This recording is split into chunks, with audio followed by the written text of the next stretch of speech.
तुम्ही पैशासाठी काम करताय का पैसा तुमच्यासाठी? नमस्कार मित्रांनो, मी श्रेयस. आज आपण पाहणार आहोत काही आर्थिक धडे जे पैशांसोबत निर्णय घेण्यासाठी खूप हेल्पफुल राहतील. समाजात आपल्याला दोन प्रकारचे विचारांचे लोक दिसतात. एक म्हणजे नोकरीवर अवलंबून असत आणि दुसरे म्हणजे पैशाला कामाला लावतात. यामधून आपण खूप काही शिकू शकतो. आपण शाळेत वर्षानुवर्ष अभ्यास केलाय. आपल्याला शाळेने कधी शिकवलंय का की पैशाला कसं कामाला लावायचं? जर मी तुम्हाला बोललो शाळेने तुम्हाला चुकीचं शिकवलंय पैशांबद्दल, तर तुम्हाला विश्वास बसेल का? नाही ना.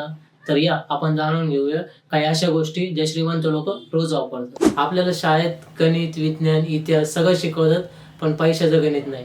शाळा आपल्याला चांगला एम्प्लॉय बनवायला शिकवतं, पण फायनान्शियल फ्रीडम शिकवत नाही. खरं शिकवण म्हणजे पैसे कसे कमवायचे नाही तर पैशाला कसं कामाला लावायचं हे खूप महत्त्वाचं आहे.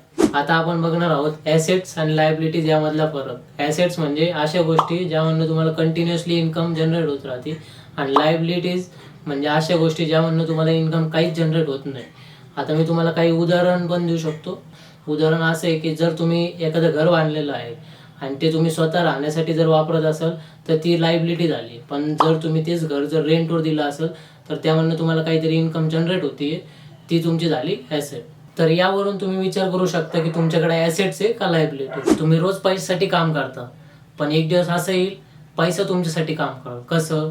गुंतवणूक करून, shares, real estate, small businesses करून. छोट्या प्रमाणात का होईना पण स्टार्ट नक्की करा. आपण सर्वात मोठी चूक करतो, रिस्क घेत नाही. जर रिस्क घेतलीच नाही तर प्रॉफिट होणार नाही.